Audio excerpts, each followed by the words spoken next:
business objectives and translate those into product and design objectives. Okay.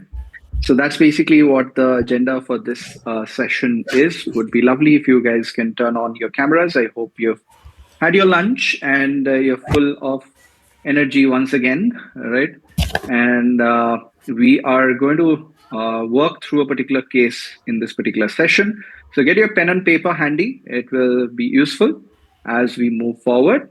And let's get started with the session.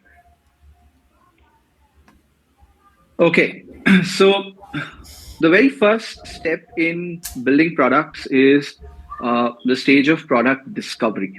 Okay, wherein we are going to first try and map business outcomes to product outcomes. So that's what we're going to learn in this particular session. Before we go any further, the waterfall question for all of you, put that in the chat. What do you think about mapping business outcome to the outcome? Should this it into your mind? Post in the chat.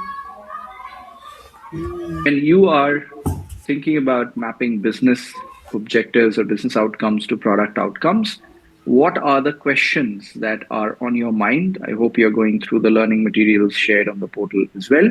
So let's list out the questions that are currently on your mind on the chat.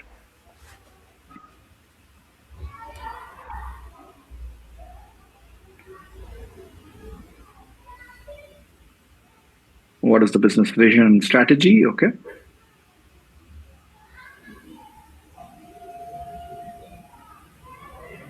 Is the product catering to the needs of the end user? What is the business strategy? These are segments to be targeted.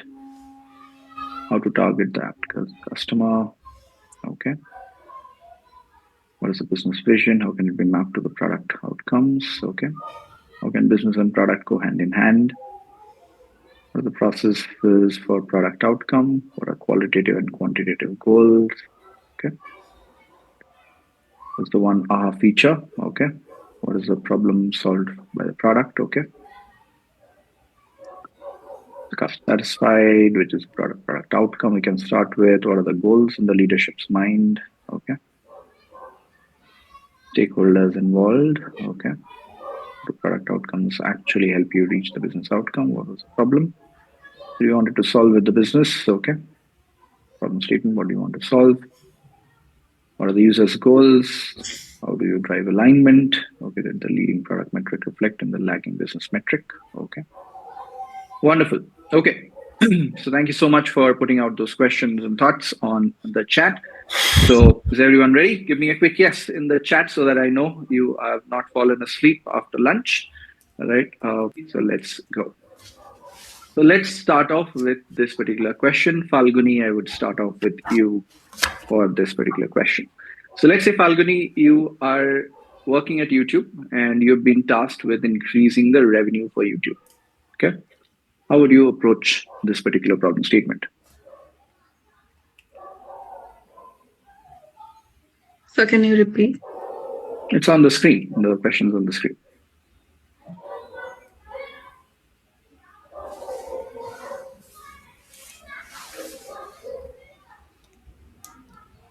How would you approach it?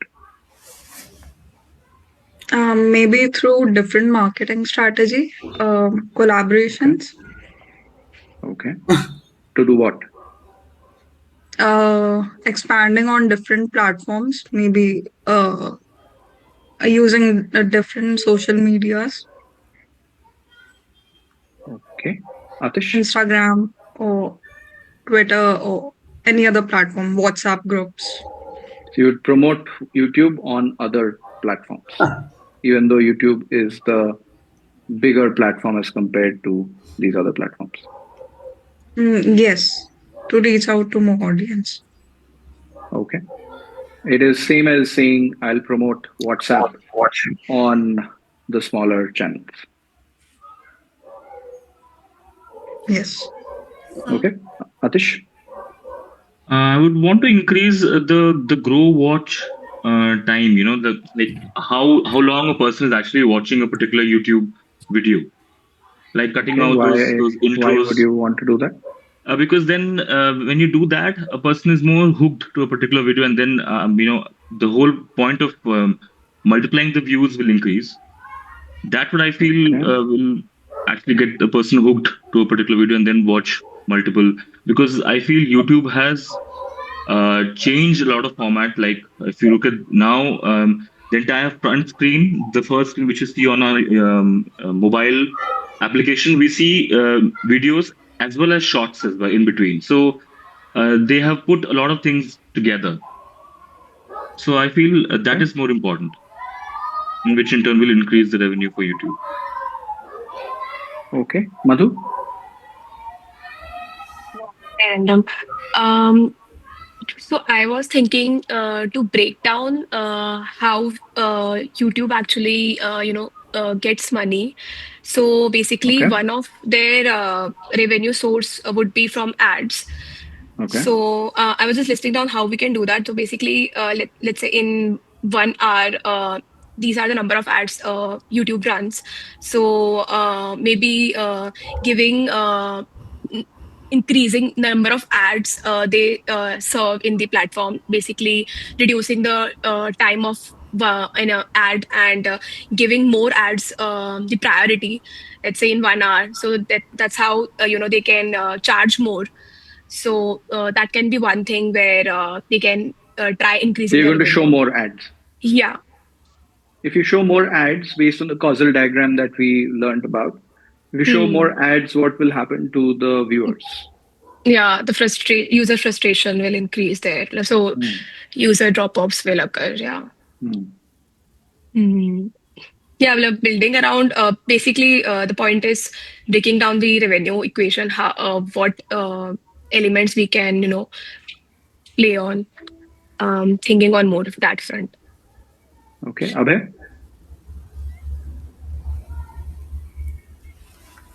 I believe it can be related to the with the structure of YouTube, where we'll dissect how YouTube is actually earning from different medium, whether the content creators, whether it is the users that are consuming the content, the ads that they are actually running in that particular platform, and they are also promoting secondary options, which is shorts, and how the shorts is actually being monetized, how they are actually promoting shorts creator in their platform, and various events that they are using to promote YouTube in a bigger platform. Hmm. We can dissect into different part. The first is business outcome, which is increasing the revenue for YouTube. Second would Hmm. be how to actually focus on your user attention, creating an area where it should be more focused on users, and how to optimize their feedback into YouTube, which can be creating a environment for them, whether making easier for them to actually use YouTube, for them to create content, for them to actually use it as a platform to generate more revenues. There are several factors which can be used by YouTube.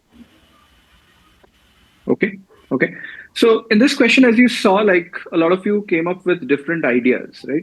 And I'm guessing there are so many ideas that are coming to your mind, right? I can run more ads, I can increase the price of premium, I can do this, I can do that.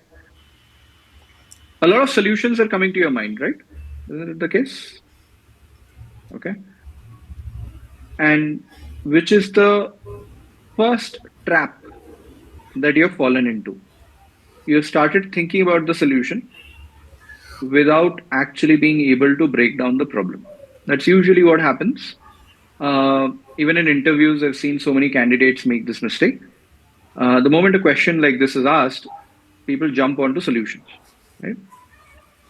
We don't care about the solutions yet, right? Because we have not even understood the problem out here. So let's first understand a few basic things.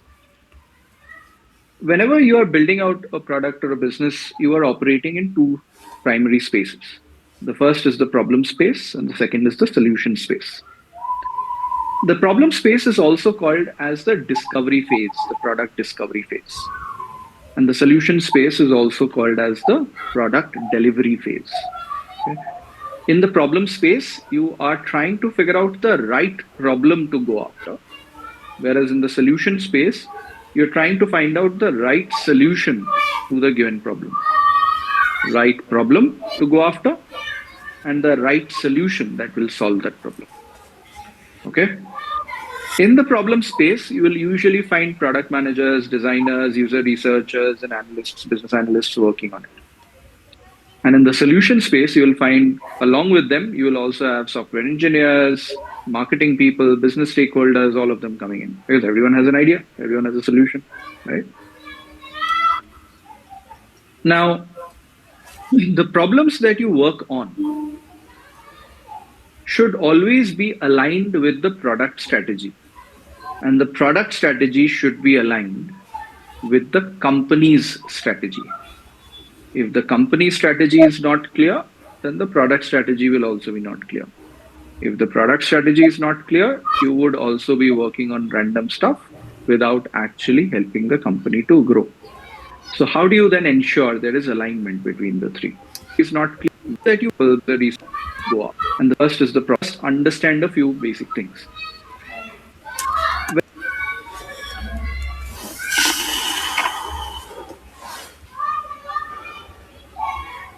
The company strategy is basically the company's leadership setting a direction of how do we want to grow this company? Which direction do we want to move into? What are the major focus areas for us? It's the start of the year. Some of you might have started receiving emails from your leadership that these are the annual themes, the annual targets, and things like that, right? That is a company strategy. The company's leadership laying out the goals and the milestones and the targets for the company. From that company strategy, you have to derive the product strategy. The product strategy is basically trying to figure out which is the focus area for us to grow this product, to evolve this product. Where should we focus our energies on? And from that product strategy comes the feature level strategy. Which features to work on? How do I evolve these features and so on and so forth? Okay. So let me give you an example. Back in 2015, when I was working at Flipkart, and this is almost 10 years ago. So I don't know how old were you when 10 years ago? Let me first see. Let me just see. Okay, 11, 16, 12. Wow. Okay, you guys are definitely making me feel older now. Okay, all right. So at that point in time, in 2015, I was working at Flipkart, and Flipkart's leadership, Sachin and Binny, basically, they took a call that we want to increase our market share in tier 2 and tier 3 cities. Till that point in time, most of the customers and most of our focus was on metro and tier 1 city customers. Okay. But then something happened in 2014 where we started selling smartphones online. Moto Gs, Moto Es, right? Those were the first kind of set of smartphones which were being sold, and it was going through flash sales, and a lot of people were buying it, right?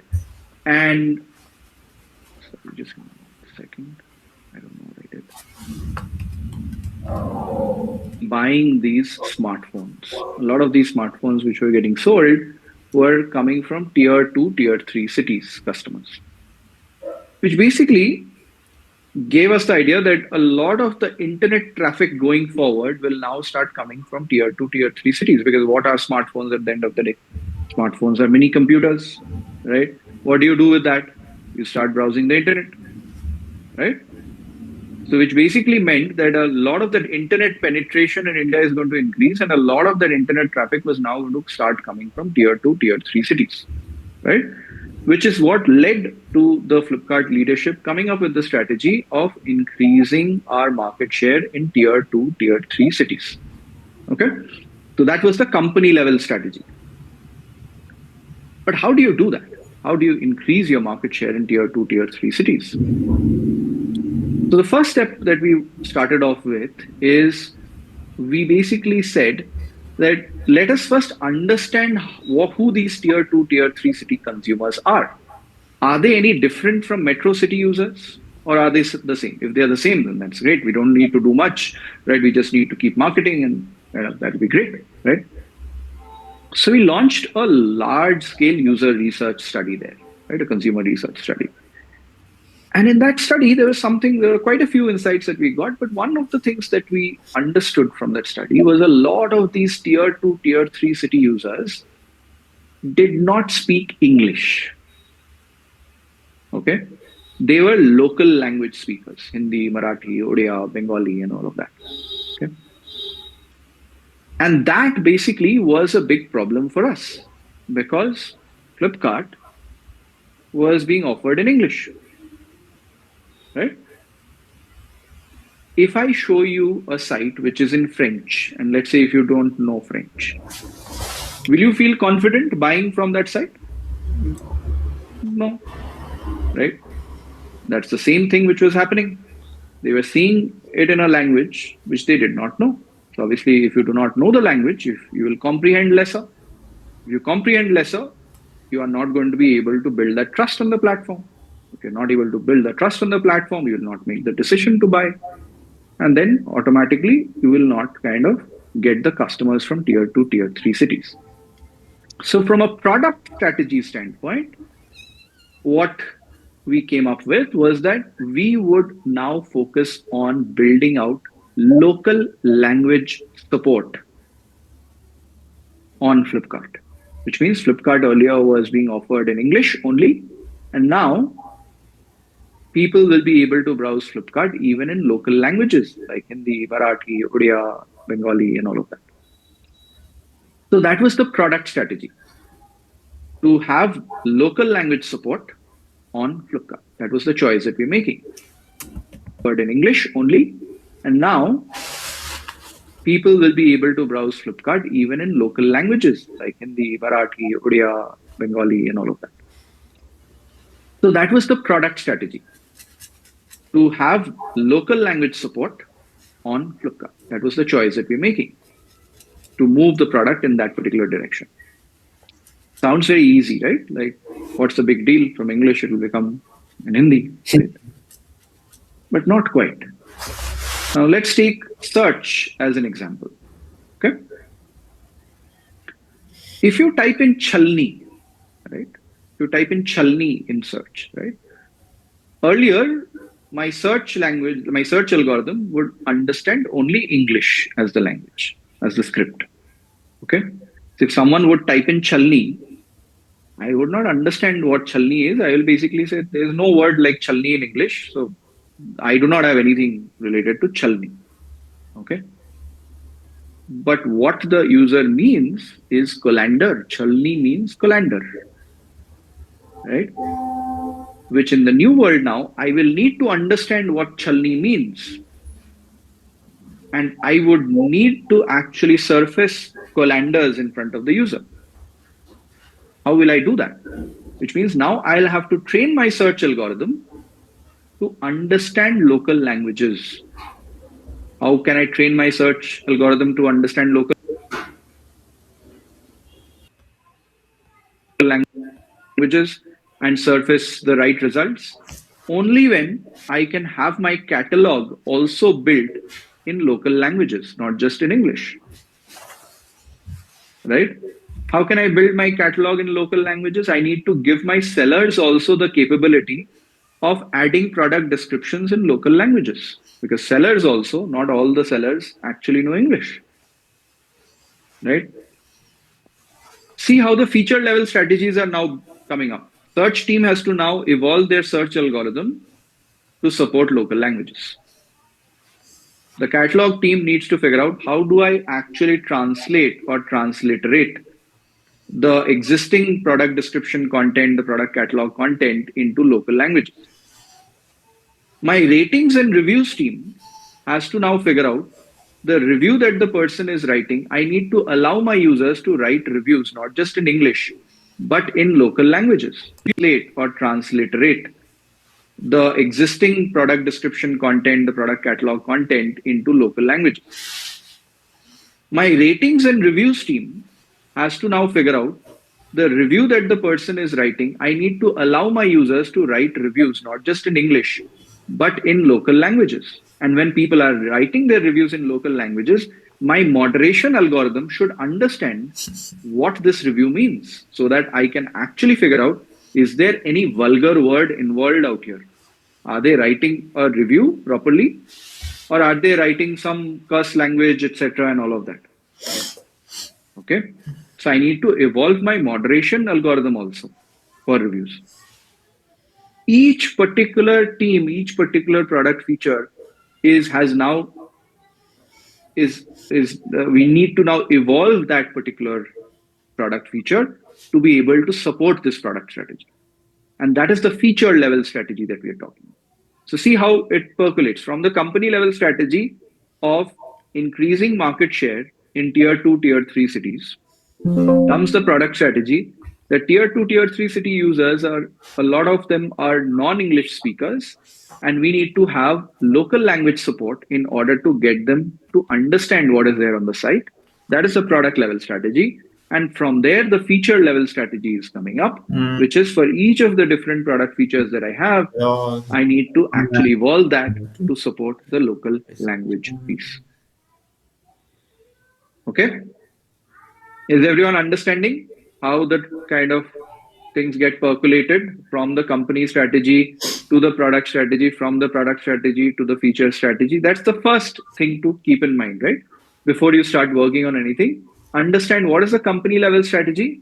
From there, what is the product level strategy? From there, what is the feature level strategy? And this alignment is very, very important, because if you do not have that alignment, what you're going to be working on is not helping the company to grow and achieve its objective. The connection on Okay. yeah, you achieve your goal. Your Catalog could use a translation app. one Yeah, absolutely. The thing how part is very different. really Whether you actually evolve your algorithm, whether you build a plugin, whatever, that's the how part. That comes much later. The first thing is to figure out no what problem. should we be working on. Okay.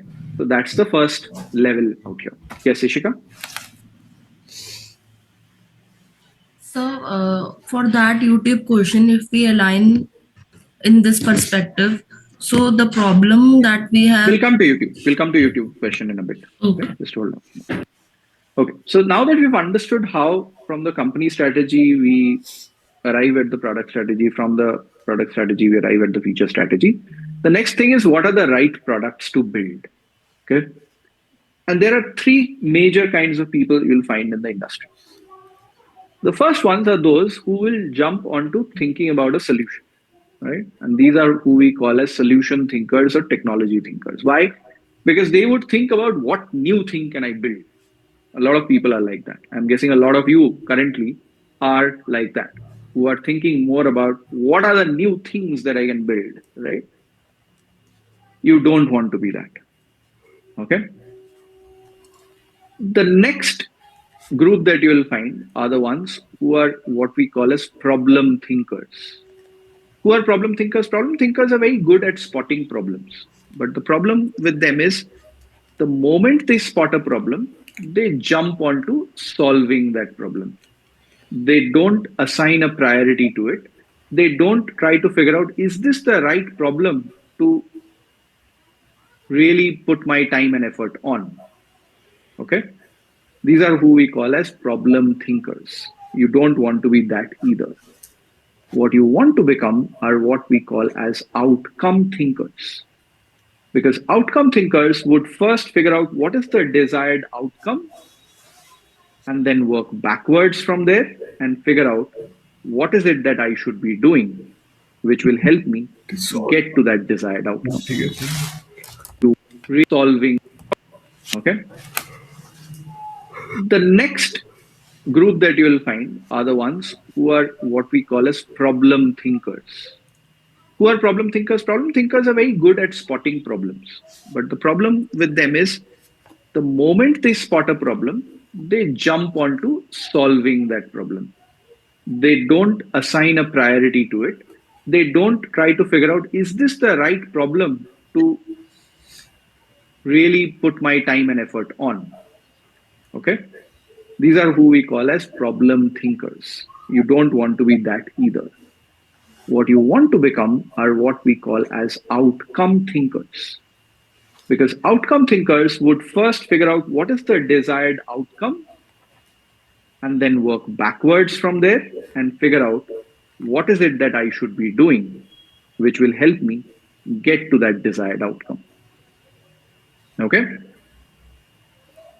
Let's say you have two different teams, team A and team B. Team A's roadmap reads something like this: ship feature 1, ship feature 2, ship feature 3, and so on and so on. Team B's roadmap looks something like this: in order to increase metric A, we should chase opportunity X. In order to increase metric B, work on opportunity Y. Between these two teams' roadmaps, which team's roadmap would you choose?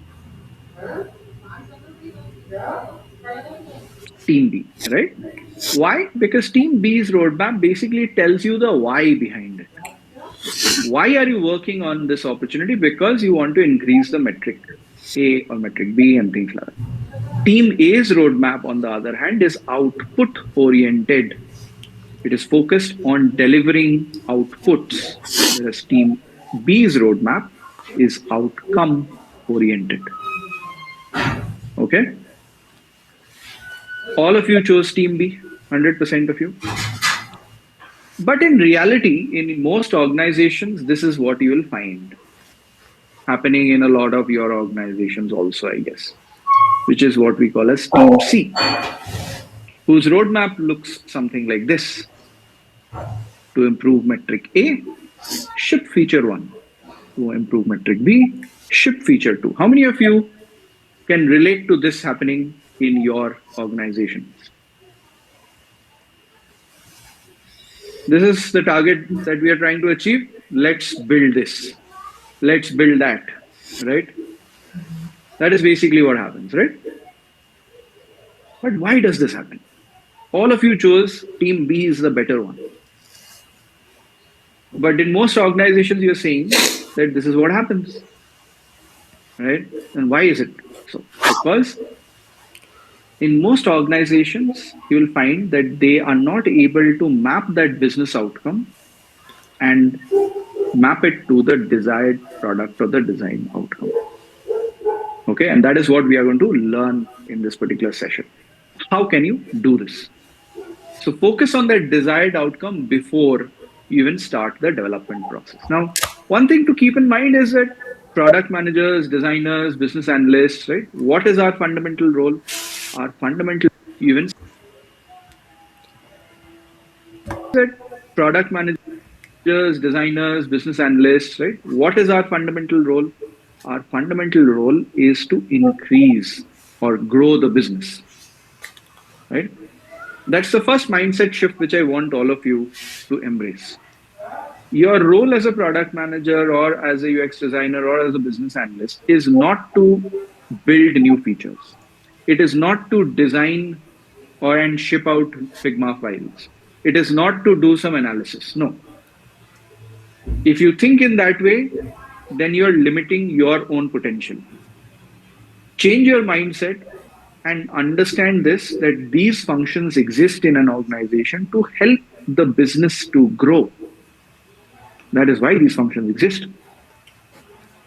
And where does the growth come from? The growth comes from solving customer problems and business problems. You cannot ignore the and, right? The business aspect is also very, very important. So let's first understand a few things related to business. Okay. How many of you have an MBA out here? Let me just see. How many of you have an MBA degree? Okay. Okay. All right. Quite a few of you. Okay. Great. Okay. So Shubham is currently pursuing. So let's ask Shubham. Okay.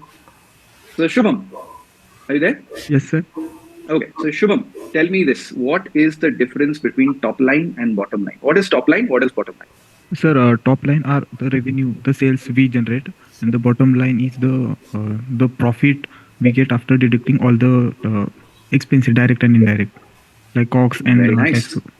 Very nice. Okay, so good. At least you are learning some things in business school. In a lot of my previous cohorts, I've seen MBA students not being able to answer this, and I've just told them to ask the business school to refund their entire money, because that's the basic first thing about business that they have not learned. What is top line and bottom line, right? So top line is nothing but the revenue, okay, of the company, and the bottom line is basically kind of the net profit for that company.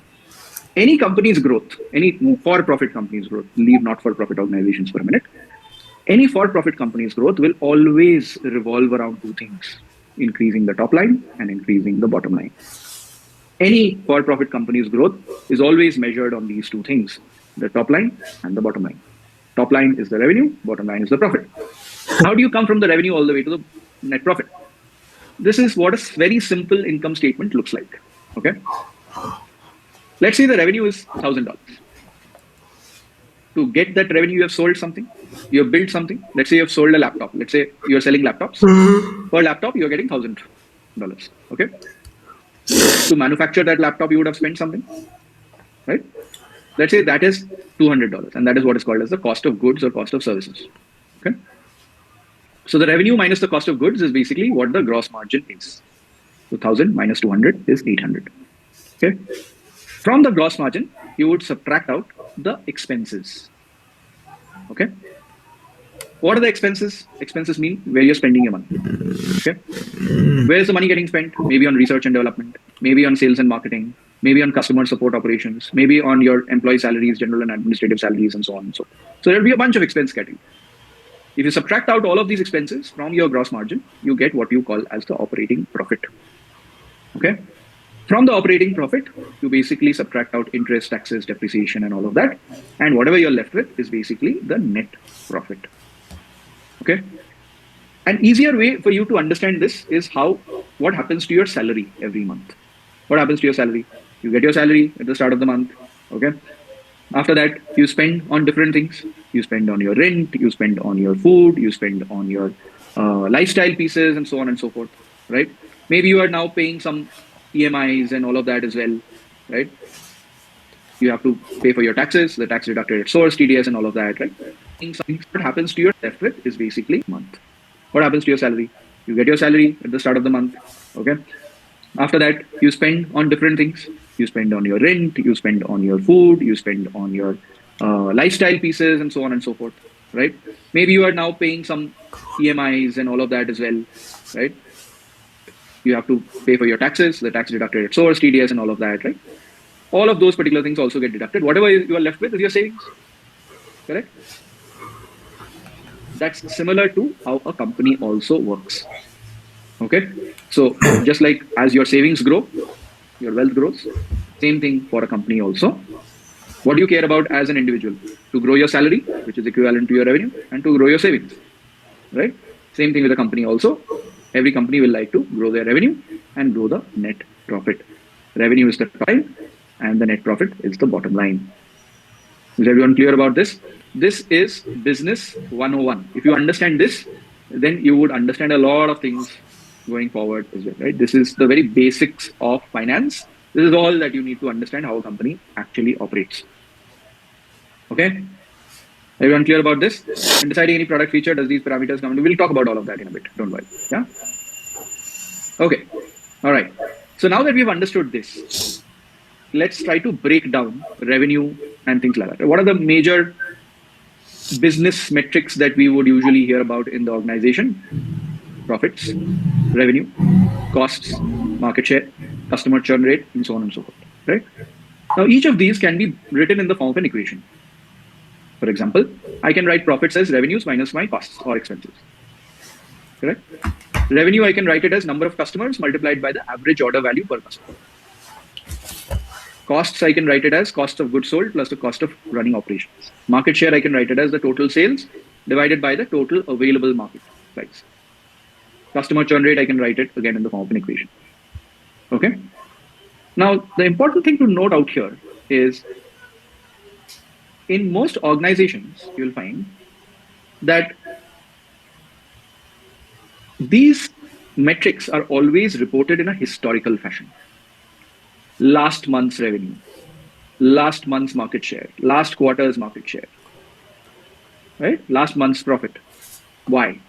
because you cannot calculate these unless and until certain events have happened. For example, you cannot calculate your revenue unless and until the customer has paid that money and their money has hit your account, right? You cannot book your revenue unless and until you are doing unethical stuff like buy juice, which you should not, right? And no business should do that, right? If you're not doing any unethical stuff, then you can only report on these numbers after these particular events have happened. After the money has come in, only then you can report your revenues. After your expenses have been incurred, only then you can actually report on your profits and so on. Okay? Which is why, what are they called? They are called as lagging indicators. Exactly, right? All these business outcomes that we're talking about, right? All these business metrics are called as lagging indicators because you can only get these numbers after those events have happened. Okay, that's why all business outcomes are lagging indicators. What is a lagging indicator? A lagging indicator shows us how did we perform in the past. Okay, in a certain past timeline, how did we perform? That is what a lagging indicator is. Okay. Now, in the previous session, we learned that there are 6 predominant business models: selling a product or a service, renting a product, commission-based sales, charging a subscription fee, charging based on usage, and advertising based models. Correct? Now, what we are going to do is we are going to write down each of these business models, the revenue for each of these business models, in the form of an equation. So I want you to get your pen and paper, and I want you to do it along with me for each of these. Okay. So I'll start you off with selling a product or a service. How can I write the revenue? I can write the revenue for this particular business model like number of customers multiplied by the average order value per customer. Correct? I can also write it as the quantity sold multiplied by the average price. That is another way of writing it. Right? Everyone clear about this? Give me a quick yes if you followed this. Yeah? Okay. So now let's go on to the next business model. Okay. And I want you to write revenue in the form of an equation in a similar manner, right? Think and write. Renting a product. How will you write revenue in the form of an equation for this particular business model? Put this in the chat. Let's see if you can come up with it. So the price, number of brands, times the average duration, like for 1 year. I have 3 rooms. The one room, I got a customer who stays for 6 months, in another stays for 8 months, another stays for complete year. And because I'm charging per month and I'm being service, so from the first customer, I'm getting duration. So that's how duration actually. So the number of customers is 3. Average duration we will take. Let's say, what is the average of 12, 8, and 6? I guess it would be more than 8. Let's say it's 9, because 9 3, 9 1, 9 2, 9 minus 3. Okay, 9 minus 6 is 8 is the average, but 8 minus 2 is 6. Need to 8.5. 9 months. We have 3 customers, and we have 3 customers staying for 9 months, giving the rental price of this.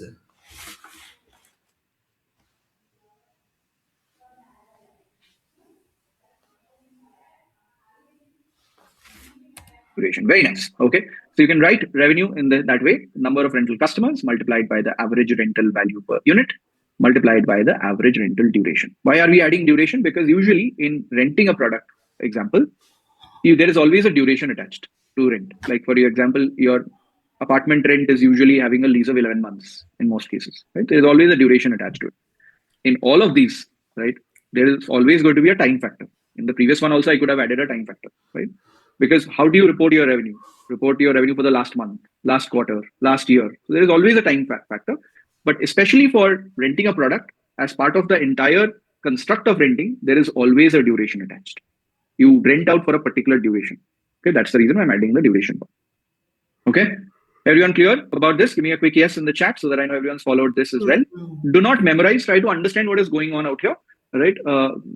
This is a different kind of a learning. I don't want you all to memorize. Okay, you will be able to do, because next I want you to do it yourself. You will be able to do it only if you're understanding it really well, right? So this is not I'm not giving formula or anything like that, right? You should try to understand what's going on. I'm basically trying to break down revenue. How am I breaking down revenue? First is understanding who is paying me. The revenue comes from someone, which means I need to calculate how many people are paying me. And the second thing is how much are they paying me, right? So that is basically the way to think about it. Okay. All right. Let's try it one more time for the third one, which is commission-based sales. How will you write revenue in the form of an equation? Average rental value is basically, let's say you have rented a car for an hour. So how much is the average rent for an hour? Okay. Or what is the average rent of the apartment per month? Right. So that's basically what is the average rental value. Yeah. Okay.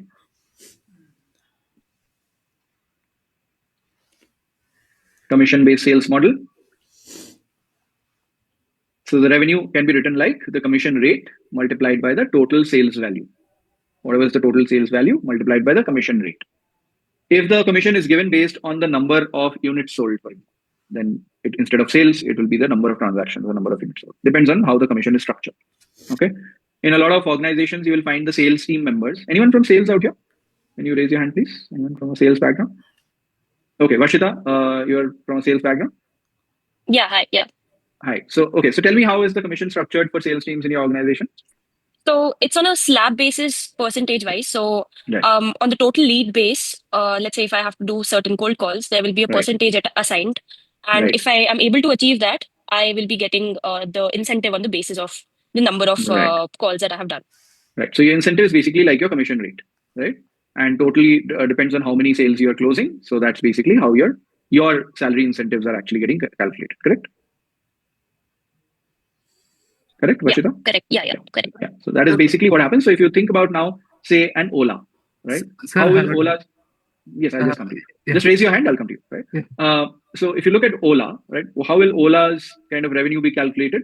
There's a commission rate which it is charging for the drivers, and let's say the total booking value is 100 crore. Okay, and let's say the commission rate is 10%. So how much revenue comes to Ola? It is 10 crore. 10% of 100 crore. It is 10 crore is the revenue. Okay, the remaining 90 crores have gone to the drivers. All right. So that's basically how the commission model actually works. Yes, Suchandra, go ahead. Sir, total sales value, is that the aggregate amount? Aggregate number of people? Not number of people, amount. It's the aggregate amount. Yeah. Okay. So into the commission rate is the percentage. Commission rate is a percentage. Yes, the rate is a percentage. Yeah. Thank you, sir. Okay. Yeah. Aryan? The values you're calculating right now, these are just approximations, right? And not the exact values? Approximations only that we are doing. Yeah, exact values obviously you'll get from the data. Right. This is basically to have an understanding, and we'll come to how that actually helps. Okay, Vashita? I have a question. Can we not associate this with the duration as well? Like, for example, You can. That's what I said earlier also. Like for all of these, there is always going to be a timeline associated, because your revenue is calculated on a monthly basis or on a quarterly. How do you report your revenue? A monthly basis, quarterly basis, yearly basis, etc. Right. Similarly, there's always going to be a time factor in all of it. Okay. So in the same way, just please correct me if I'm wrong. Can we also write this formula as the monthly sales upon the total sales into the commission rate into the customers? Absolutely. If I just write this as monthly revenue, then the sales thing will be also at a monthly level. If I write it as a quarterly revenue, then my sales value will also be at a quarterly level. Okay? Yeah, thank you. Yeah. Okay, so now moving on to the next one. Yes. I have a question. Just raise your hand. It makes it easier, Pranit. Yeah. Okay, one second. I'm sorry. Yeah. So in the commission-based revenue, right? It was directly mentioned the total sales value, but obviously we cannot just multiply the number of customers into the commission received, right? So how will the total? I did not write customers. I put total sales. How will the total sales value will be calculated in commission-based? Total sales value is basically, again, you can break it down. Total sales value is equal to number of bookings multiplied by the average booking value. If you think about Ola's case, right? How will Ola calculate the total sales value? Total number of ride bookings multiplied by the average kind of ride booking value. Paid by the average amount paid by the customer. Yeah. Akanksha? Hi, I just wanted to ask that can we add a number of buyers in the commission based?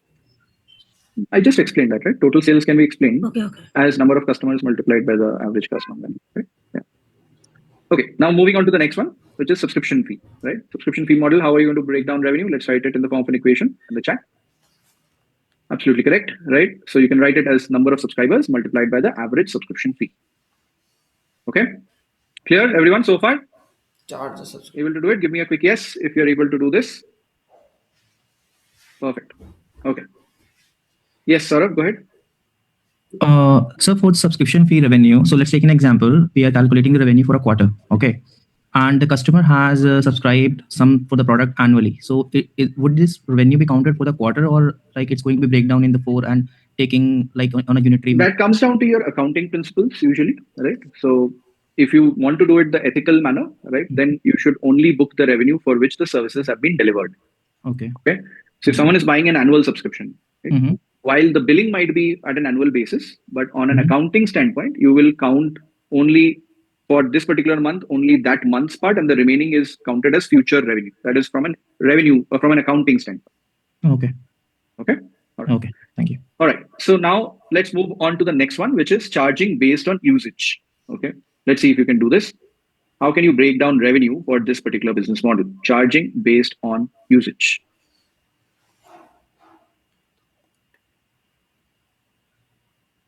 How is this different from renting? Explained that in the previous session. Renting is where ownership of the asset is being transferred. But in the case of usage, the ownership is not transferred. For example, electricity bills you pay based on how much you use, right? You don't own that electricity board. Okay. Okay, a lot of you seem to be getting this. Wonderful. So revenue in this case can also be written as the number of users or number of customers multiplied by the average usage per user multiplied by the price per unit. Just like your electricity bills are calculated, how is your electricity bills calculated? You look at the number of units of electricity consumed multiplied by, there is a rate per unit, right? And now if the electricity board has to calculate its revenue, then you multiply the number of customers. Okay, that's basically how you calculate this. Okay. Okay, now for the next one, advertising based. Let me first explain to you how advertising works because this is a lot more complicated. Okay, so don't do any calculations right now. Just listen in for the next few minutes. In the world of digital advertising, there are In the world of digital advertising, there are three major advertising objectives or performance marketing objectives that are there. Okay, the first one is we oftentimes run ads to drive awareness of the brand. Okay. The second objective is to drive traffic to the site, to get users. And the third is to get users who would perform the required actions. Required actions meaning buying, filling up a lead form, and things like that. Okay. These are usually the three objectives of performance marketing. Okay. Which is why there are three kinds of optimizations possible whenever you're running an ad campaign. If you're running an ad campaign on Google, on Meta, and so on and so forth, usually at the start of the campaign setup, you are asked, what is the campaign objective?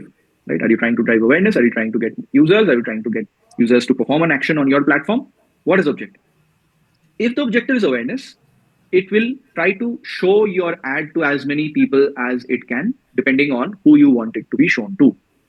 Which is why the model that we go ahead with there is cost per impression or CPM model. M stands for 1,000 impressions. So if an ad is shown 1,000 times, how much will I be charged as an advertiser? Okay, that is called as a CPM model. The second one is called the traffic optimization part of it, wherein I am trying to get more users to my site. How will I get users to my site? Where users click on the ad, and by clicking on the ad, they come to my site there. So I need more people who would click on my ad, which is why the second model that is there is called CPC model. which is called as cost per click. Every time a user clicks on my ad, I will be charged. Okay. And the third model that is there is I want the users to see the ad, click on the ad, come to my site, and perform the desired action. The desired action is based on whatever I have defined. It can be purchasing an item, it can be filling up a lead submit form, whatever it is, right? And that is why it is called as a CPA model. CPM, CPC, CPA. These are the three primary business, like three primary ways in which digital marketing works. Whenever you are running an ad, you have to first choose the ad campaign objective. Okay. In the offline world, also, this has existed. How? When you are traveling on the roads, do you see hoardings? Right? You've seen hoardings. Hoardings work on awareness model. Okay. So you pay to get your ad on a hoarding for a certain duration. The more premium the location, if that particular area has a lot of traffic, the charges will be a lot higher. Okay, because it is showing you to more people, right? Showing your ad to more people. Similarly, if you see a Times of India front page ad, a lot of you will see, like any on the newspapers front page ads. What do they work on? On an awareness part of it. Nobody's going to click. Now you are seeing a lot of ads which are having QR codes, etc., embedded. Have you seen that? On the print ads, also you'll see like interactive ads is what they are called. Why? Because now they are trying to actually figure out how many people are actually scanning this QR code and coming onto my site from here. So that is basically trying to figure out the efficiency of a print ad. Because earlier, I would just put out a print ad on my newspaper front page, but I would not know how many people actually saw it and came to my site. Okay. Now with this, there is a direct attribution to it. Okay. So those are ways in which the digital advertising world is evolving also. But these are the three major models on which performance marketing actually works. Trying to improve awareness, trying to improve traffic, and trying to improve the actions. Okay. Now, based on this understanding, right, if you see, how can I write advertising, say, for an impression-based model? The first one, which is driving awareness, which is impression-based, right? The more number of impressions I can show, the more kind of revenue I will earn. So I can write revenue like number of ad impressions multiplied by the cost per impression. Correct? That is revenue out here. Is everyone following this? Give me a quick yes if you followed this. Yes, Mohammed? Hello, sir. There was a quick question. Like in the subscription model, you said that we charge on the basis of an average subscription fee. So suppose if I have got three plans, if I offer a service of a digital streaming platform, something like that, I have three plans, 100 rupees, 200 and 300. The average subscription rate is goes to around 200. Right. But 90% of my consumers are buying the 100 rupee plan.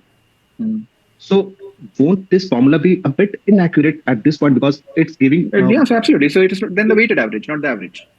Right? Okay. Typically, when we say average in the corporate world, we look at weighted averages only. I'm using averages, right? But like typically, it's called kind of weighted average. Okay? Got it. Thank you so much, sir. Thank you. Sujan, Sir, yes, sir. So my question is that in the awareness campaignings, we calculate as per the number of impressions, right? So how will we calculate the tangible impressions? Because we can't get tangible number, right? By many people will be seeing the hoardings and they will be going. We don't know the exact value, right? How will be that be calculated? Which is why whoever has the leverage, right? Like just like Google also will tell you, I showed your ad to so many people. Do you actually know whether it showed it or not? You don't. But it's Google, so you are trusting. A trust factor. Well, it is not just the trust factor. It is who gains the leverage. Who has the leverage out here? Okay. Who is going to control the shots? Yeah. Okay. So that's basically the thing. So the bigger a company is, they always have a control. They call the shots. Okay, Akanksha? Can you just explain me again revenue wala ad impression into cost, because I didn't understand. Yeah, so basically, if you look, right? Okay. All right. Now that we have understood this, let's revisit the question one more time that we started off, which is the YouTube question. So first thing is, we have to increase the revenue for YouTube. The first thing is to break down this metric, revenue for YouTube. The first step here is to identify what is the business model for YouTube. Let's see in the chat. What is the business model for YouTube? We've learned about the 6 predominant businesses. We have to increase the revenue for YouTube. The first thing is to break down this metric, revenue for YouTube. The first step here is to identify what is the business model for YouTube. Let's see in the chat. what is the business model for YouTube? We've learned about the 6 predominant business models. So tell me, what are the business models for YouTube? Ads, subscription plus ads, okay. Rent also, okay. And commission-based models. Wonderful. Okay, so primarily it is ads-based, okay. But it also has a increasing subscription model now with YouTube Premium. It also has YouTube movies, which you can rent. And it also now has a commission-led model because there are, I don't know how many of you have memberships to those channels, etc. If you have, you will know this, right? You are basically putting money to the creator. Part of it goes to the creator, part of it goes to YouTube, right? That is when where YouTube is charging commissions from super chats and things like that. Okay. So these are the different business models. Remember, I told you as a company scales, as a company grows, it will keep adding multiple business models. YouTube again is a classic example of that. Okay, so you have ads, you have subscriptions, you have rental, you have commission-based model. But primarily, it is advertising-based. Almost 70-80% of its revenue comes from ads. So now, we are going to keep things a bit simple so that we are able to understand this process from a learning standpoint. To make things simple, we will actually first make a few assumptions. What are the assumptions that we are making? The first assumption that we are going to make is that YouTube only has impression-based ads. Okay. The second assumption that we are going to make is that all ads are run in the form of video ads. In reality, YouTube does not only have impression-based ads, it has all the other ones also. It just does not have video ads, it has image ads, text ads, and all of that as well. The third assumption that we are making is, let's assume all videos are showing ads. In reality, that is not the case. Only some videos qualify to show ads. And finally, let's assume all ads are skippable. In reality, again, some ads are non-skippable, which we call as bumper ads. But let's assume all ads are skippable. Why are we making these assumptions? So that you understand the process first. Okay. If you understand the process, you can replicate it for not just impression, but click-based advertising. You can replicate it for image-based and display-based ads as well. You can replicate that process. Okay. So we are going to first make a few assumptions and move forward. Okay. Is everyone clear about these assumptions? Give me a quick yes so that I know everyone's understood these 4 assumptions. So first assumption, only impression-based advertising. Second assumption, all ads in the form of video ads. Third assumption, all the videos are showing ads. And the fourth assumption is all ads we will assume are skippable. Okay? All right. Yes, Aryan? Won't these assumptions make the answer skewed? Maybe the problem lies in one of I don't the. worry about the answer, right? We are not trying to come up with the right answer. We are trying to come up with the right approach. Right? Always remember this, right? Nobody cares about your answer.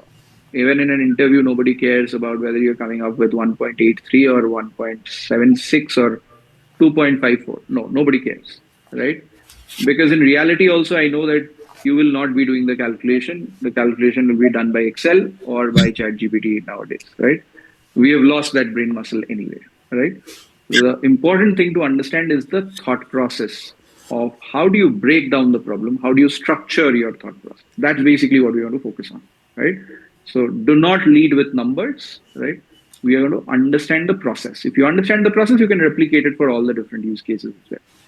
Okay? Yes, sir. All right. So first thing, what we're going to do is break down revenue, right? Remember the question? The question is, how do we increase revenue for YouTube? Okay. We have assumed that it is primarily primarily impression-based advertising, right? So how can we write revenue? Revenue can be written as number of ad impressions multiplied by cost per impression. No, the cost Clear? per impression. Now this is fixed. I guess cost per impression is fixed. That this is a logic. Let's see. Give me a quick yes if this is clear, right? We've learned this. Okay, wonderful. Now, Pallavi, tell me this. Can you actually break down cost per impression any further? Can you write cost per impression and break it down any further, or this is it? Cost per impression cannot be broken down. Pallavi? Yes, go ahead. Yeah. You're on mute, Pallavi. Yeah. Yes, we can break further. You can break it further. Okay, how can you break it further? So it will always depend on the ads, which ads and the content also, and This whether is the but. cost per impression. Cost is like the price, Okay. the price that I'm charging to serve an ad. Can you break down price? Uh, I'm not sure. Okay, so let's say I tell you that the revenue for Pantene shampoo, all right, is dependent on the number of bottles sold and the price per bottle. Can you break down price per bottle any further? No, we can't. No, right? So that is the same thing that is happening out here. Cost per impression is like a rate card, it's like a price chart, right? Okay. So you cannot break it down any further. Okay. So cost per impression, you cannot break it down any further. It is like a rate card, it's like a price chart. Okay. Now, let's try to figure out, can we break down number of ad impressions? Okay. Can we write number of now? Okay. So cost per impression is like a rate card. It's like a price chart, right? Okay. So you cannot break it down any further. Okay. So cost per impression, you cannot break it down any further. It is like a rate card. It's like a price chart. Okay. Now, let's try to figure out, can we break down number of ad impressions? Okay. Can we write number of ad impressions in the form of an equation? Number of ad. Yes, Shavik. Number. Wait. क्या हम ad कुछ तो नहीं है ठीक है. Number of ads. Impressions. Uh, so my question is, what if cost per impression? So what if there is something like pricing based on individuals, or say risk-based pricing, something like that? That is basically how you are pricing, but you cannot write it in the form of an equation. How will you write price in the form of an equation? So in that case, won't that be like differential pricing for each individual? That is a pricing strategy, right? But can you write price equal to something? No. So basically, in that case, are we supposed to average out the prices, like number of users by what price we set? Usually it's a weighted average in most cases, right? Because there are different people going with different price points and stuff like that. That's a weighted average that will come. Oh, okay. Okay. Tell me, Shavik, how will you break down number of ad impressions? Can you write number of ad impressions in the form of an equation? Yeah. Number of users, like number of users and number of user Total ad impression. views. Videos. Number of users or number of views? Views. Yeah, number of basically number of like number of users and number of videos the users is watching. But again, that will give you number of ad impressions. Are you sure? तो yeah, वो तो internet पहले. So yeah,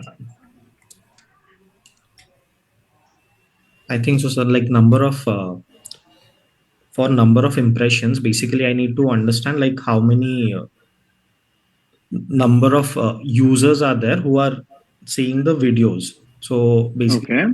counts So to. let's call the users who are seeing the videos as viewers. Okay. Okay. Yeah. Okay. So viewers is one. Okay. And so when does the ad show? Either starting or during the length of the video. Starting or during. Okay. Yeah. So then how do you calculate the number of ad impressions? Okay.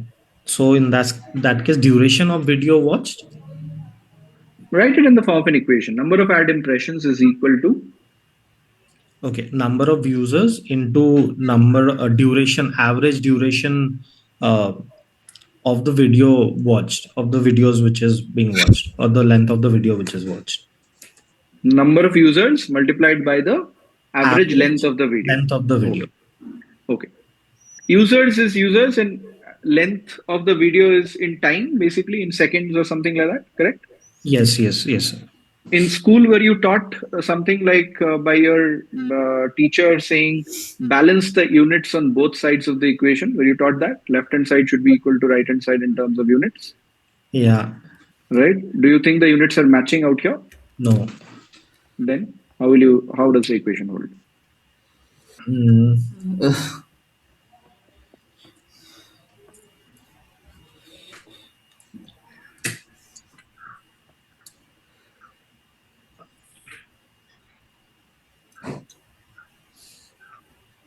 You know what's funny, right? Like a lot of these things you would have done in a split second 20 years ago in school, right?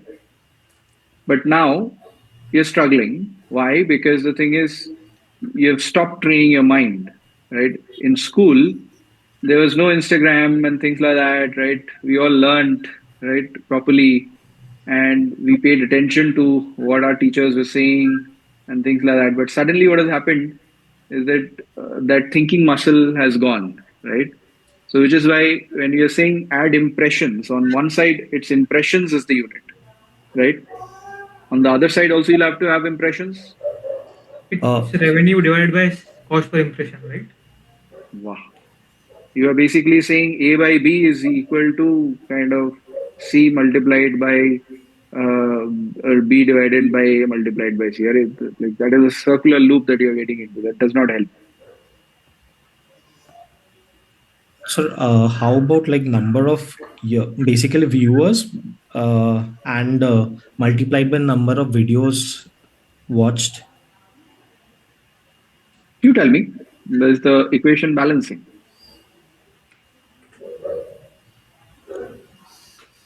Yeah, it will give me the total number of videos which like each user is watching.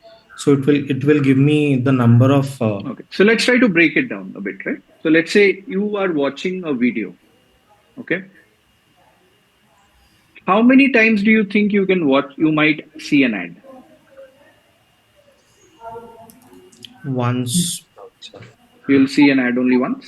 Yeah. Why do you say once? Because generally, sir, like YouTube ads, they are generally at When is the ad shown? the starting of the video, or Okay. sometimes during the middle. Got it. So right at the starting is one. So you are definitely going to see one, right? Yeah.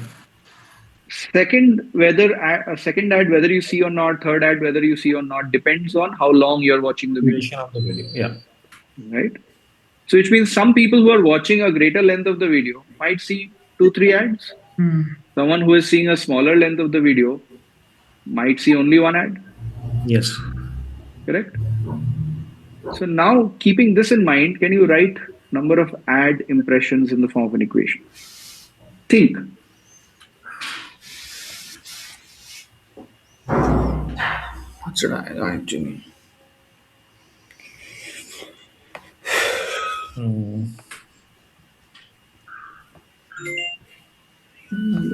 Play can be divided into This is the easiest part. At the same time, it's going to be the hardest part for all of you to master. Okay? Then I got it. Why? Because the thing is, it is so simple that it is very hard. Okay? But I want all of you, and I'm going to spend a lot of time on this, primarily because this is so very fundamental. Right? If you get this part correct, right? If you're able to do this well, then the rest of the pieces will look like a breeze. Okay? Most people will struggle with this, right? And it is okay to struggle, like what I said in the kickoff call as well. Struggle means you're learning something new. Your mind is learning something new. You are going to struggle, right? So it is okay. But the important thing is that you cannot quit. I'm not going to let you quit out here. Okay. So Shavik, I'll work with you out here right now. So tell me, number of ad impressions is equal to, how will you write it? I'm thinking that is number of viewers, but again, average. Is it number of viewers? Before you go on to viewers, number of viewers. when is the ad shown? What is the ad associated with? So it is number of views, not viewers. Number of views. Okay. Views. Okay. Versus And with each view, Engagement. with each view, there might be a certain number of times the ad is shown. Correct? Okay. Yeah. So right? number of times the ads are popped up basically, and the average duration or length of the video. We'll come to duration step by step. We'll break it down step by step, right? The number of ad impressions, now I can write it as number of views or number of video plays multiplied by average number of times an ad impression is shown per video play. Fair? Yes, sir. Is everyone clear? Give me a quick yes if everyone's clear about this breakdown. We are going to, okay, Shravani says no. Okay, Shravani, which part did you not understand? Hello, sir. I did not understand. For a video, why will an advertise be shown multiple times? You tell me. Do you not see an Okay, ad so when multiple times? for one video, I do not see an ad multiple times on YouTube, considering my experience. Not the same ad. Do you see ads? We are not talking about the same Yeah, I ad out do. here. We're talking about total ads, different ads. So I have a doubt. Yeah, I do see different ads. You see different ads, right? So that's Yes. basically that, right? So the number of video plays multiplied by the average number of times an ad is shown per video play. Okay, but we are talking about one particular company for which we are showing the We are advertise, talking right? about YouTube. We are talking about YouTube's revenue. Okay, got it. Yeah. Yeah. Okay. Anyone else has any questions? I see a Yes. lot of raised hands. Are there questions? If for those of you who have raised hands, if you do not have a question, then lower your hand. Let me first answer the questions. Arindam, Yes, this is Akanksha, go ahead. Pankaj. So can you just explain me like what is videos play like into average views? Views, number of views. Basically, think of it as number of views. What is a video plays whenever you play a video, right? Hmm. You go to YouTube, what do? You play a video, right? What happens when you start playing a video? An ad starts showing up. When does an ad show? When you play a video. Otherwise, the ad is not going to show. Right? So basically, it Correct? says like number of videos play, and in that average, like how many times the ads are played. That's correct. Okay. Okay. Anjali? Yeah, we have a doubt there. Does the duration of the video We'll come and to it. We'll come to it. Have you understood this part? not really. So because I Which have a part have you doubt not with the duration of the entire video that a user watch. Duration will come to it later on. Where is duration coming in here? Because I have a doubt with the number of videos played. Like Okay, so number of we have ads. not yet done the breakdown here. We'll get to the breakdown no, after this. Okay, fine. When is the number of, we are calculating first, we are doing it step by step calculation, right? So let's not jump the gun. We'll cover duration and a bunch of other things also, right? We are first trying to figure out number of ad impressions. How can I write it in the form of an equation, right? When does an ad impression show? When I play a video, right? Second thing is it can show multiple times during a video. Yeah. Correct? That is basically what I'm capturing. Number of video plays multiplied by the average number of ad impressions per video play. All right. Okay. Okay? Yep. Sania? Sania? Hi. Hi. So, can this formula be further divided? We will. This is not the end of the session. We are going to go much further. Okay, Don't okay, worry. okay. Okay. All right. Firoz? Sir, can you explain the ad impression part, like the breakdown of it, like with the help of an example? Like this is kind of look complicated for now. Which part is complicated? You tell me. The ad impression when we did What is an ad impression? Yeah. Then What is we an did ad the impression? What is an ad impression? Ad impression is basically like when we see a ad. When the ad is shown, right? So when an ad is shown. When does an ad get shown? When we see a video. When you see the video, which is the number of video plays. Okay. Which all points in the video do you see the ad? Like at the start and in the middle part. In the middle as well, right? So which is why I'm basically calculating average number of ad impressions per video play. Okay. Remember in school, there is something called unitary method that you all learned, right? A mason builds a wall in 10 days. How many masons do I need to build a wall in 1 day? Correct? Yeah. That is basically what we are doing at the end of the day. Okay. All right? Okay. Thank you. Shrikant? Yes, sir. Can it also be a number of total ads into a number of total video watched? Let's suppose if I watch 10 video in a day, so there might be, if I am watching a 25-minute video, there would be a 4 ads in one video. We'll come to that. We'll break it down. In fact, let's actually break it down since a lot of you seem to be getting Yeah. confused about, okay, where is the duration, right? Step by step, right? See, I always say, like, remember in school we used to get step marks. Right? Remember, Yeah. the teacher used to give you step marks, and if you omit a step, they would actually deduct marks. And we used to say, Mm. oh, I came up with the right solution. Why did you deduct marks? This is exactly the reason. Mm. This is the reason because our mind automatically starts jumping forward, and in the process, you will make mistakes because your mind is jumbled up. Okay. But if you're able to break it step by step, it automatically will give you a lot more clarity how you're moving forward. Okay? You'll see this now. So let's now talk about average number of ad impressions per video play. What does that depend on? Shavik, tell me. I'm not going to leave you yet. So, average number of ad impressions per video play. How can you break it down and write it in the form of an equation? Average number of times an ad is shown per view, per video view. What does that depend on? Length of the video. Length of the video or length of the video watched? Length of the video watched, basically. Length of the video watched. Okay. Anything else that it depends on?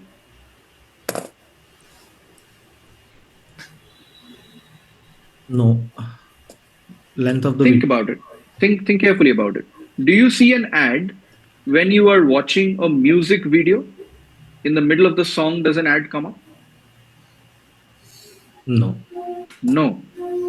But in the middle of a podcast, it will come up, right? Yeah. So also the kind of the content I am watching is also. But with the kind of content, what is different? Number of ads. The ads. Number of viewers.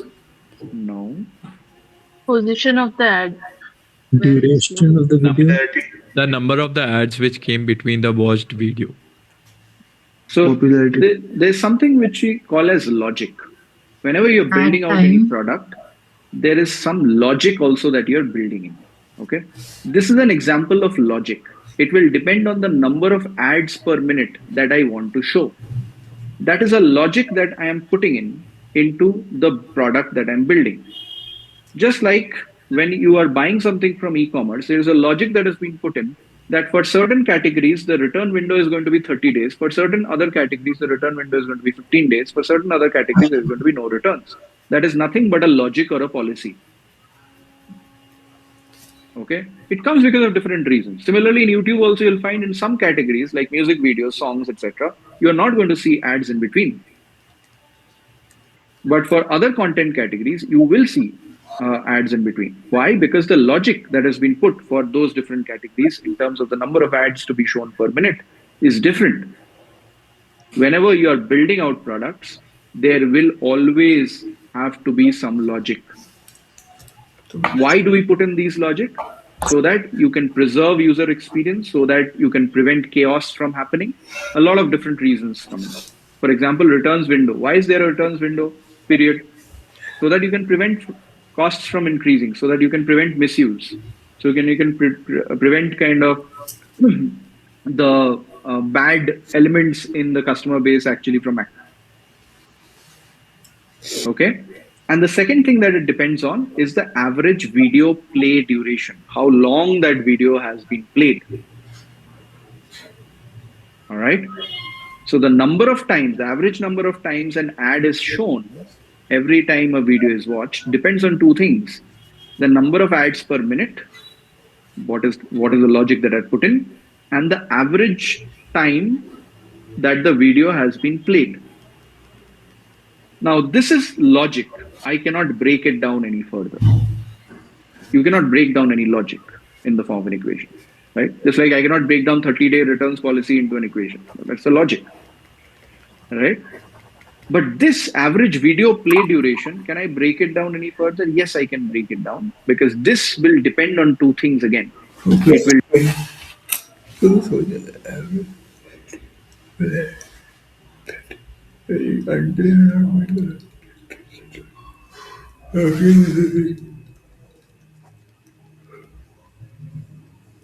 This can until they are not reached to the proper one. No, average size of video play. The average size of your duration. No, average size of video play can be further open because you have the average size.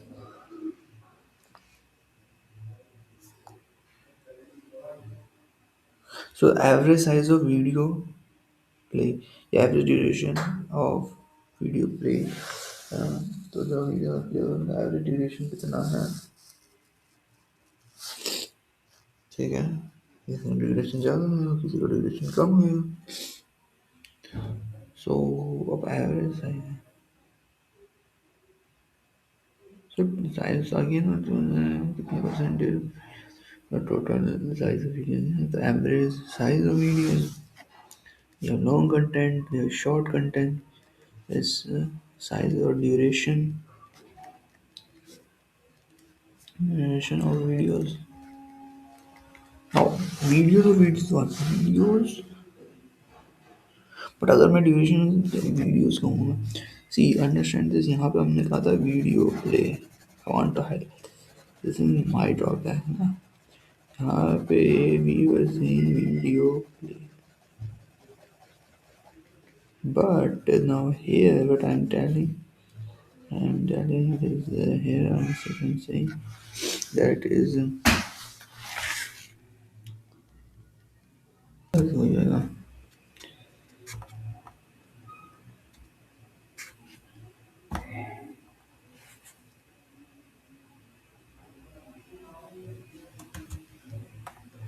depend on the total length of the video and the completion rate. For example, let's say I have two videos, one of 10 minutes length and the other of 60 minutes length.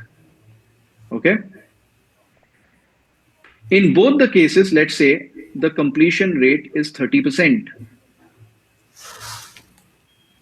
Shavik, tell me what is the watch time in the first case and what is the watch time in the second case?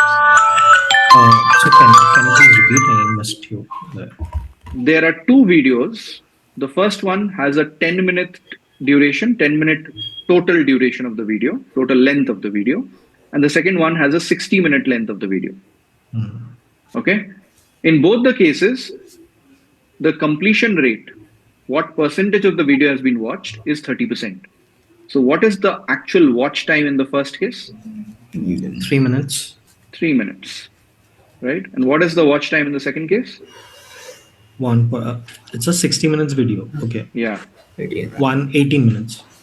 Thank you so much. Okay. So you have 18 minutes. Right. So you can see that the length of the video out here is actually causing a difference in the video play duration. Now let's say this is 90%. Okay.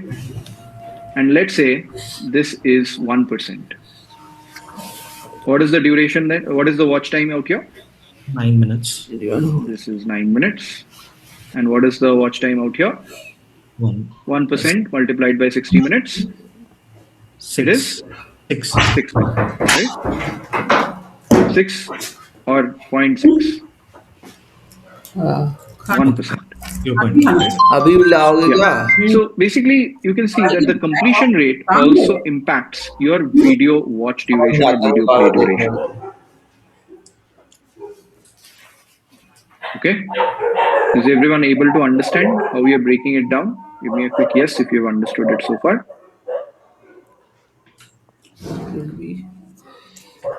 Yes, Shavani, go ahead. Sir, I still cannot come to accept that video play duration has got something to do with this. Okay, because in a video, no matter how long it has been watched or how long it is really, the number of times the ads were shown in that video, like 5 times. Even if the user did not go on to watch the entire video, he saw 5 ads. That number matters, that 5 ads in one video. How will the user see an ad if the user is not watching the video? I'm seeing the duration, like how long he is watching, like for 60 minutes or Yeah. 70 minutes, that does not Okay. matter. Why Okay. does that not matter? See, Let's when it, say let's play it out, right? So you are seeing an ad here right at the start of the video, yeah. correct? Now let's say you are watching a total of 60 minutes of the video, okay? And let's say this is a 90-minute video, okay? Let's say the logic that I've put in is that I'm going to show an ad every 10 minutes. 1, 2, 3, 4, 5, 6, right? So I'm going to see an ad. This is the first time I'm seeing an ad. This is the second time I'm seeing an ad. This is the third time I'm seeing an ad. This is the fourth time I'm seeing an ad. But these are This is the fifth time I'm seeing an ad. This is the sixth time I'm seeing an ad. Right? And I drop off here. Before the 60th minute, I drop off. So I've seen a total of 6 ads. Yes. Correct? Now let's say someone else is seeing or watching up to 80 minutes. Okay? So they will see at the 60th mark also, which is video play number 7th ad. the same. Then a 70th mark also, which is the number 8th ad. Right? So they are seeing 8 ads instead of 6 ads. So the video play duration obviously matters.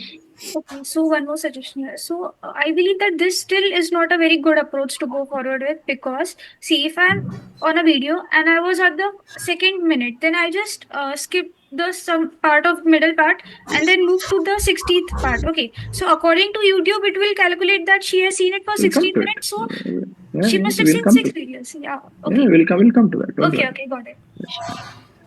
So Chandras? Yes, sir. Sir, my doubt is average video completion rate means, is it the percentage like in 100 members, how many people have completed full video? Percentage of the video that has been watched. So the way it is actually calculated is, let's say you have a 10-minute video, okay? Let's say you have a 10-minute video, right? And let's say there are 100 people who have watched that video, okay? So ideally, there should have been 100 multiplied by 10, which is 1,000 minutes of watch time, correct? Yes, sir.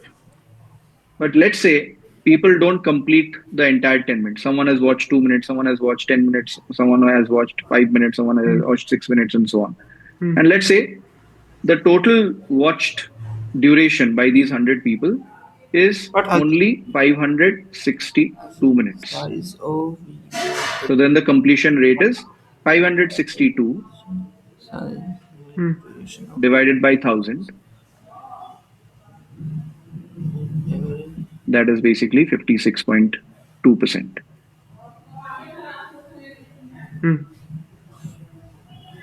Okay, is that clear? Yes, sir.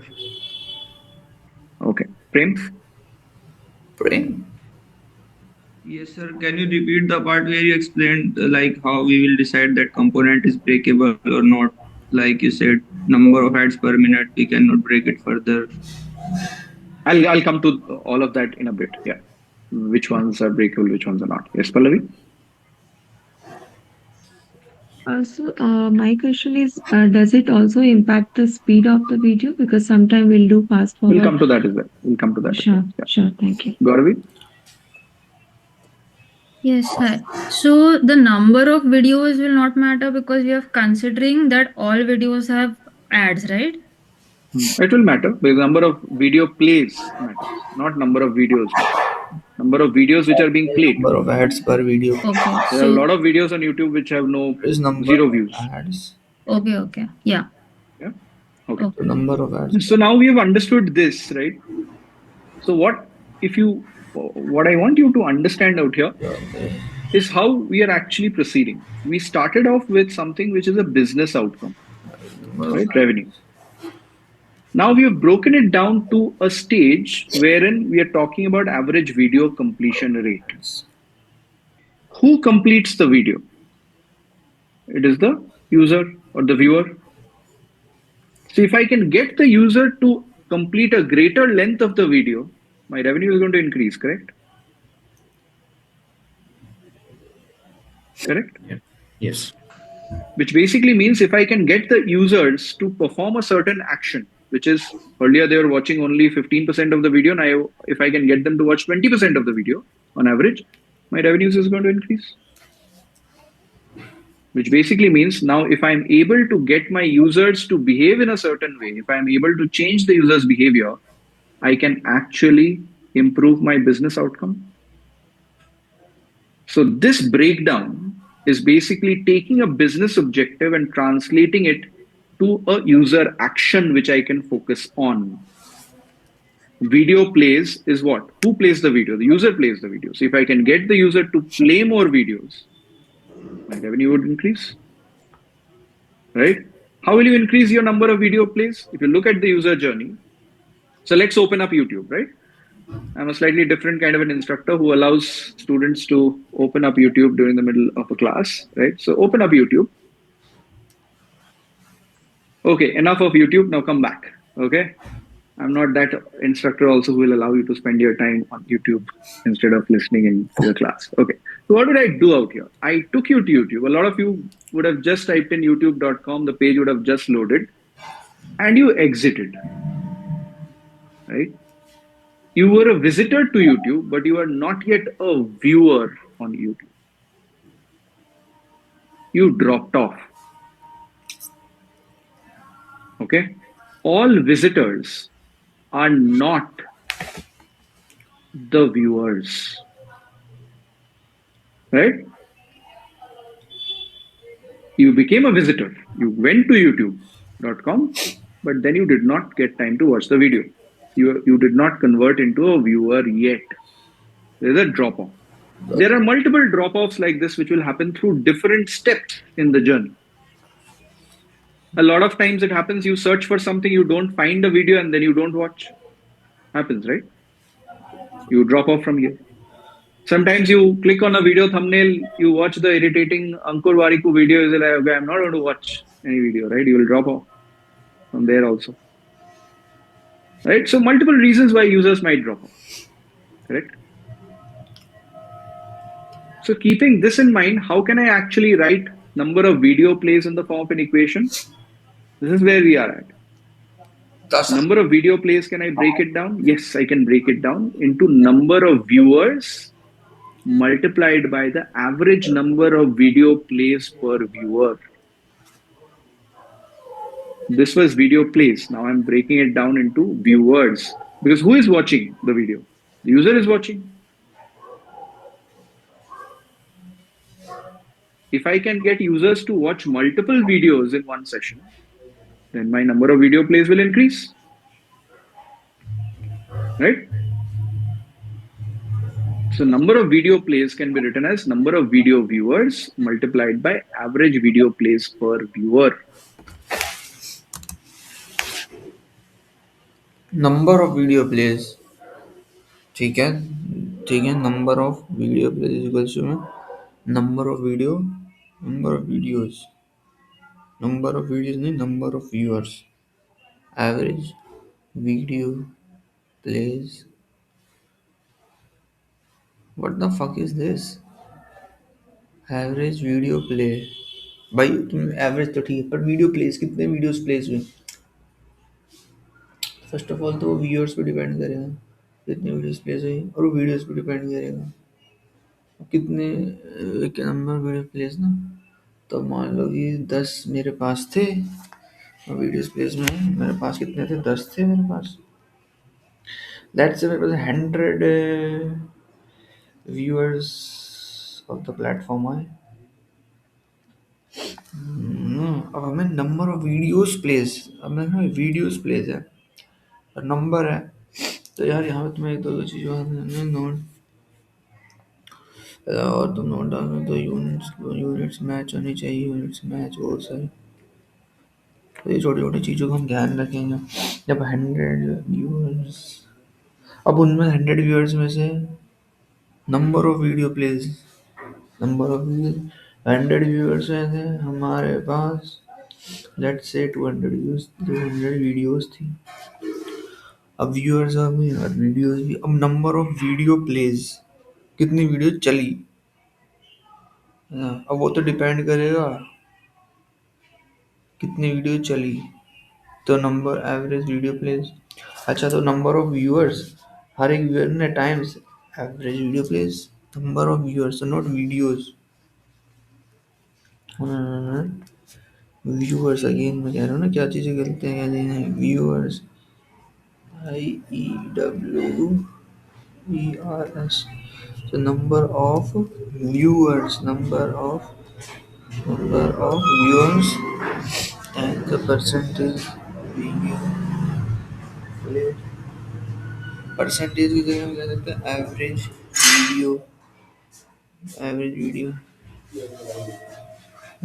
Video pledge. जहाँ पे ये भी नहीं आएगा, बनता है average video watch और pledge.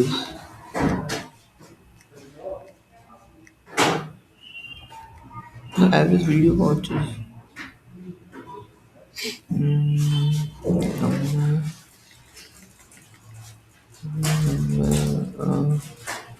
Video watches और फिर average slash video pledge.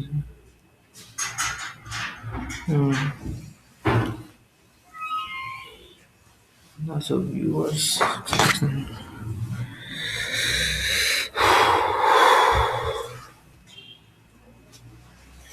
average number of video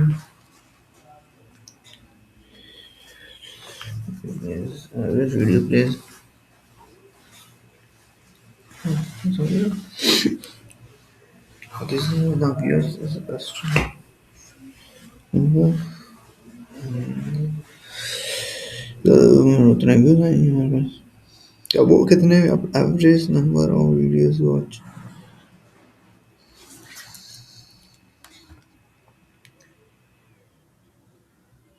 है ना, या फिर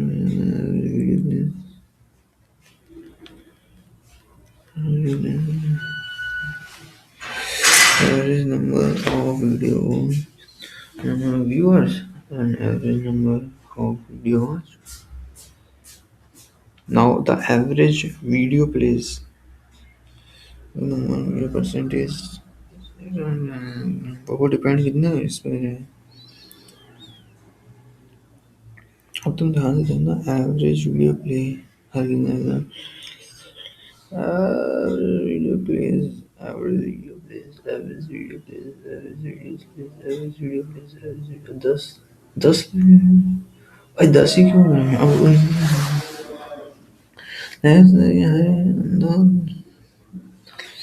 ये 100 20 वीडियो देखते हैं, 20 वीडियोस देखते हैं। अब ये जो 20 वीडियो हैं इनका 20 है, वो किस पे डिपेंड कर रहा है, वीडियोस पे डिपेंड कर रहा है ना। यहाँ पे व्यूअर्स नहीं आएगा, यहाँ पे वीडियोस आएगा। वीडियोस, यहाँ पे वीडियोस आएगा। चल सही होना चाहिए, because the videos का that the videos, these are videos now।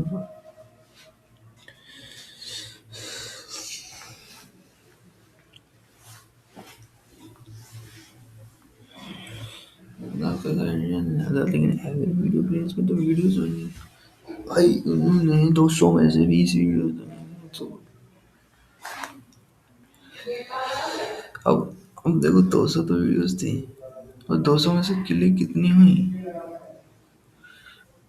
अब वीडियो प्ले किस पे, वीडियो प्ले किस पे डिपेंड करेगा,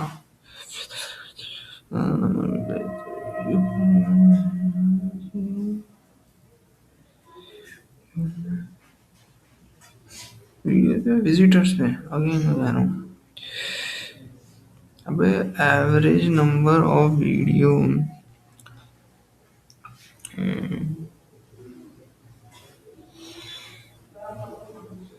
100 visitors आए थे हमारे पास यार इस पे visitors पे ऐड करेगा I'm thinking see visitors आए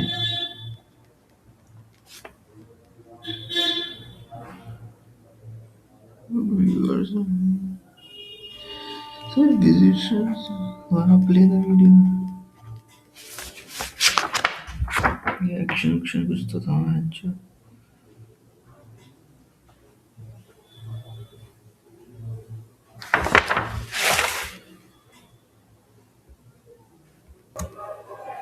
user who does that.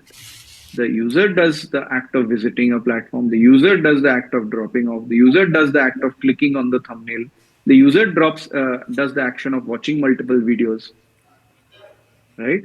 These are all user actions. So what have we done? We have actually converted a business outcome into user actions. Now, Pragya, tell me this. If I increase the average video completion rate, will my revenue increase?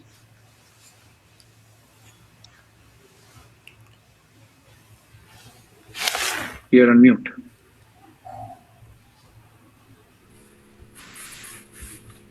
If I increase my, it will increase, right? If I increase my video thumbnail click-through rate, will my revenue increase? Yes, definitely. If I increase my number of visitors, will my revenue increase? Yes. If I reduce my bounce rate, will my revenue increase? If we reduce it, yeah, it will increase. Right? So now you have certain focus areas. To increase my revenue on YouTube, where do I need to focus? I need to focus on increasing my number of visitors. I need to focus on reducing my bounce rate. I need to increase the average number of videos watched per viewer. I need to increase my video thumbnail click-through rate. I need to increase my video completion rate. So the focus areas have now emerged.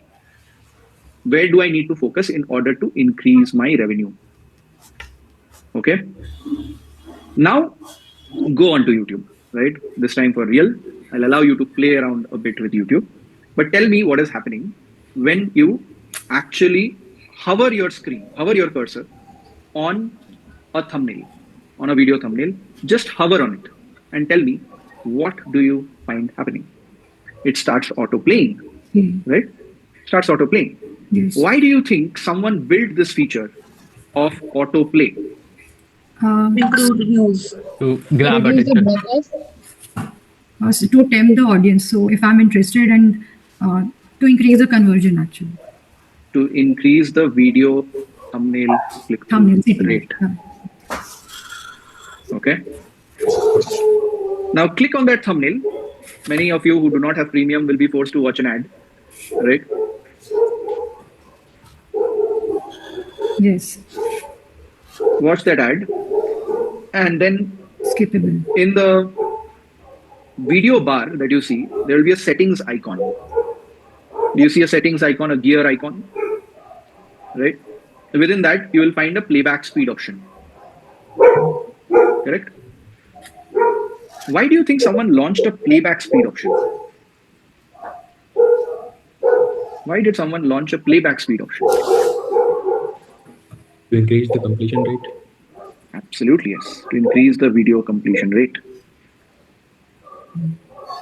What happens when you actually watch a video at a higher playback speed? More number Does of the ad also play at a faster speed? No. No. The ad does not play at a faster speed. All this while, you were thinking that YouTube is very customer friendly. They've given us this option of playback speed and so on and so forth, right? This is No. This all comes from understanding the business outcome to the product outcome mapping. Okay.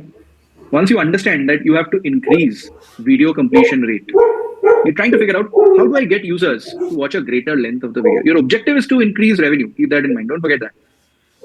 Without harming the user experience. You are giving the user the control. You are making the users feel that I have the control to fast forward, right? And then comes the ad. Brilliant, right?